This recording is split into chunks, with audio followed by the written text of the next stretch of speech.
Lizzie grew up in a violent family, with her biological father being an abusive alcoholic. In a drunken rage, he killed Lizzie's mother. When he sobered up, the guilt consumed him, and he took his own life. I was Jane, 20 years old. Lizzie was my adoptive sister, taken in by my parents after her biological parents passed away. We grew up under the same roof, but Lizzie was always distant and withdrawn, no matter how hard I tried to get close to her.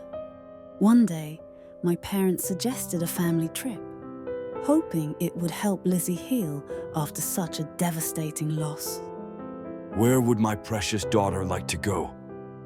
I want to go to the beach. We haven't gone in so long, Dad. But I never imagined that a simple conversation would mark the beginning of a terrifying tragedy. That day, my parents attended a party and told us to prepare dinner ourselves. I planned to order food and wanted to ask Lizzie if she would like to eat with me. Lizzie, I'm ordering dinner. Do you want anything? There was no response. The door was unlocked, yet the room remained eerily silent. Hesitating for a moment, I pushed the door open, but Lizzie wasn't inside. It was my first time entering her room. Everything was neat and clean. My eyes landed on the desk, where an old diary lay neatly. On the cover, the word "die" was scrawled in bold red letters. A sense of unease rose within me, yet I couldn't stop myself from picking up the diary. Inside were grotesque, twisted drawings drenched in blood, horrifying and disturbing. Frightened, I quickly shut the book and tossed it back onto the desk. My heart pounded, my breath quickened. At that moment, I noticed another word carved deeply into the desk. Kill, with my name etched right next to it. My entire body froze. My breath became heavy. What was Lizzie trying to do? Suddenly, her cold voice rang out behind me. Jane, who gave you permission to touch my things? Startled, I turned around to see Lizzie's expressionless face staring at me. Lizzie, what is all this?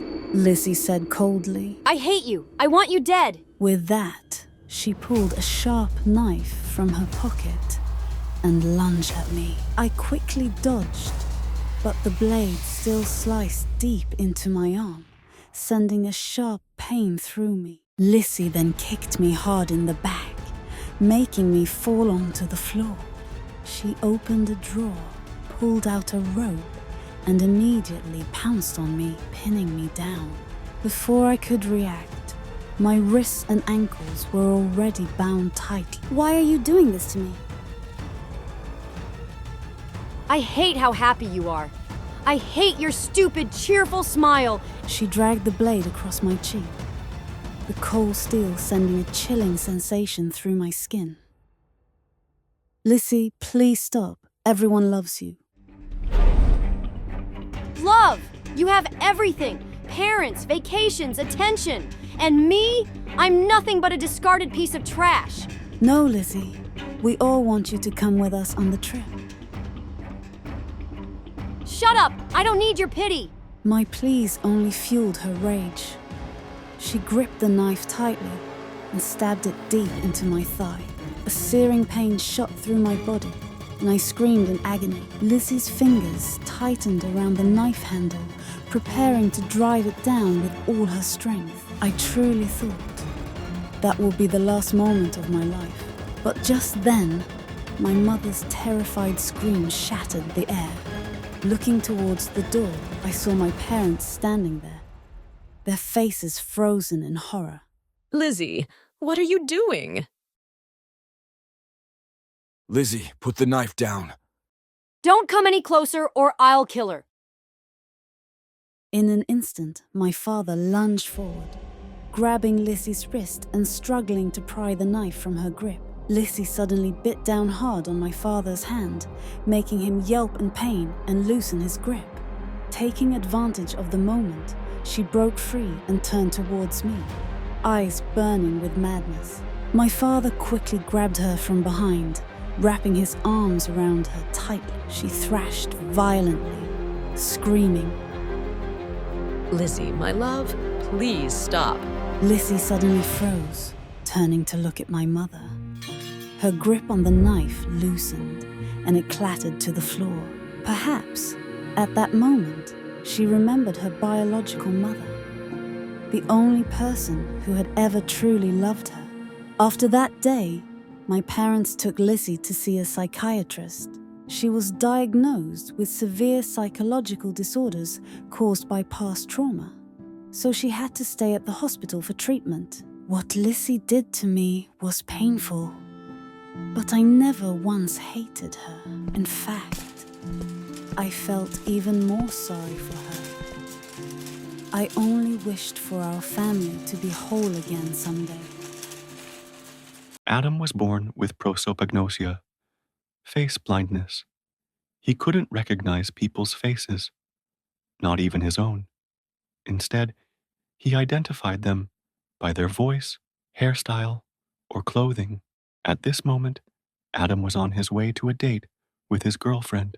Adam had meticulously planned the date, and it was almost perfect, but perhaps things wouldn't go as planned.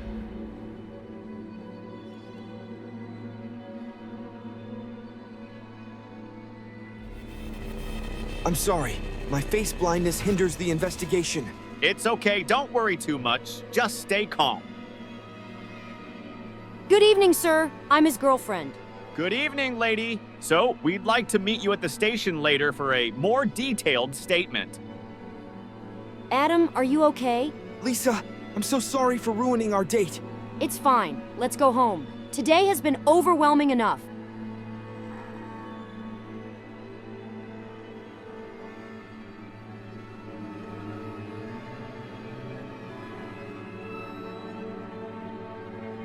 According to authorities, the robbery and murder case that occurred on April 1st on Van Street is still under investigation. The suspect has not yet been apprehended and remains a potential danger to the community.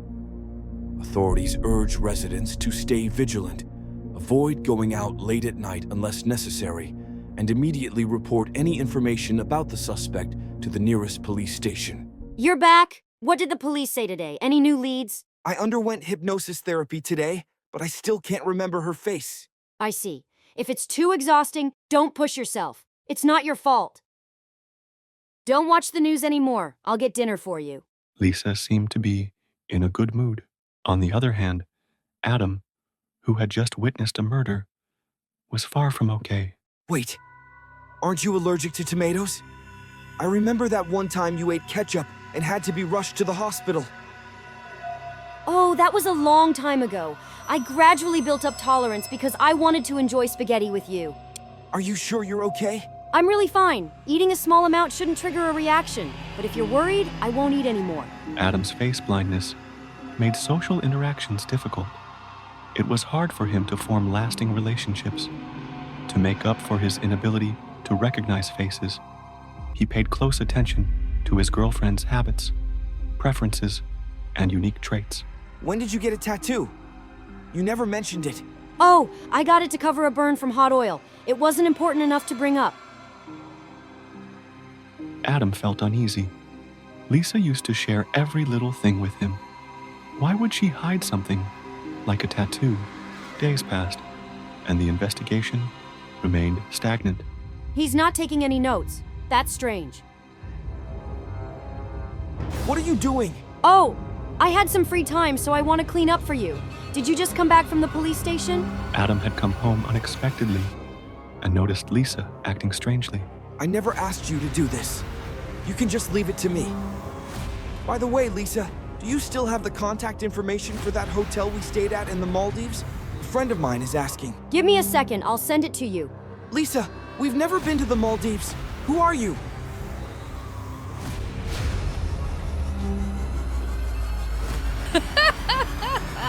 You figured it out faster than I expected. I'll have to kill you sooner than planned. You are under arrest for murder and robbery. Thank you for the evidence you provided over the past few days. Your suspicions were completely correct. It was my duty. We also extend our deepest condolences. Did you figure it out? From the moment Adam saw Lisa's new tattoo, he became suspicious. So, he secretly monitored her and reported to the police. The victim's identity was revealed. It was the real Lisa, Adam's true girlfriend. Adam had to suppress his grief and work with the police to catch the murderer. I could never forget the tense moment when I had to struggle with a murderer, and the truth about the person behind it all broke my heart. That afternoon, when I came home, I immediately sensed something was wrong as I looked toward the bedroom. I had a habit of opening the bedroom curtains right after waking up, but now they were drawn shut. Feeling uneasy, I slowly walked into the room to check. The moment I stepped inside, a man suddenly appeared from behind the door. He lunged at me, swinging a hammer at my head, causing me to lose balance and fall to the floor. "Who are you? What do you want?" The stranger said nothing and continued attacking me. I tried to calm myself and remembered the self-defense lessons I had learned in a training program. I screamed loudly for help to distract him while scratching and clawing at him. Then I gathered all my strength and shoved him hard, slamming him into the wall. Without wasting a second, I ran outside, shouting for help from the neighbors. But just as I reached the living room, he suddenly grabbed me and pulled me back, throwing me to the floor.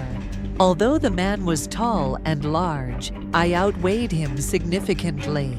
Taking advantage of this, I quickly stood up and pushed him forcefully once more. This time, he sprawled on the floor. I immediately climbed on top of him and tightened my hands around his neck. "Who sent you here?" But he didn't answer. He only growled and groaned like a wild animal. Enraged, I pressed my fingers harder against his neck until he stopped moving completely. Once I confirmed that the attacker was dead, I rushed out of the house to seek help. With the help of the neighbors, I was finally able to call 911. The police inspected the scene and found no signs of forced entry. However, besides me, only my son, Michael, knew the door code. Later, the police found a crumpled piece of paper in Edward's pocket with my home address written on it. I was truly terrified when I realized it was Michael's handwriting. Following this clue, the police quickly arrested Michael for questioning. Michael had hired Edward, a friend from his gang, to kill me in order to claim the inheritance. Michael and I often fought because he was addicted to drugs and had abandoned his studies. As a result, I had stopped giving him money for the past 2 months, which drove him to commit the crime. I never imagined that one day my own son would want to kill his biological mother. Michael was later sentenced to 10 years in prison for his crimes. Meanwhile, my actions toward Edward were ruled as self-defense, and I was not charged with murder. After the incident, I used my story to inspire others. I had a horrifying experience at a friend's birthday party. Give it back. Please return it to me. This story has remained a haunting memory for me to this day. That day, I was invited by Lily to attend her birthday party at her house. I prepared a small gift for her and happily went to the party. However, as soon as I entered, I felt that there was something strangely gloomy about the atmosphere. The air was somber, lacking the lively music of a typical birthday celebration. Lily chatted with me for a while before heading inside. She needed to put away the gift. At that moment, a limping man approached me and struck up a conversation. Hello, you're Lily's friend, right? Yes, and you are? I'm Lucas, Lily's older brother. Really? I've never heard Lily mention you before. Just then, someone bumped into me forcefully, causing me to stumble and fall toward Lucas. As I touched him, I was startled. His body was ice cold, completely devoid of warmth. Are you okay? No, I'm fine. I reached for the glass to hide my embarrassment, but clumsily dropped it. The water splashed onto Lucas's feet nearby. I'm so sorry. Before I could finish my sentence, I froze in shock. Lucas was gone. But what terrified me even more was the dried bloodstain left where he had just stood. At that moment, whispers filled the air, sending chills down my spine. What's wrong with her? I don't know. She's been talking to herself this whole time. I stared at them in shock, unable to process what had just happened. Ariel, are you okay?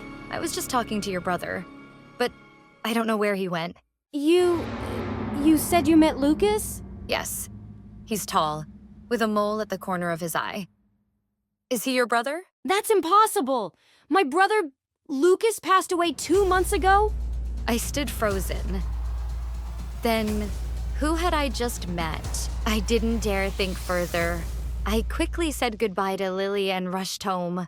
From that night on, I had nightmares every time I closed my eyes. Please return I it to me. dreamed of Lucas strangling me, but I didn't know why. That made me skip school and rely on sedatives for a week. Lily, noticing my absence from class, came to check on me. Are you okay? You've been missing from school? I've just been feeling a bit unwell. Oh? Why is this pen here? I've been looking for it everywhere. I borrowed it from you a while ago, but forgot to tell you. I also never got the chance to return it. This was my brother's favorite pen. Ever since he passed away, I've been keeping it as a memento. A chill ran down my spine upon hearing that. Could this be the reason for everything that had happened to me? From the moment I returned the pen, my nightmares stopped. But the memories of that night remained etched in my mind forever.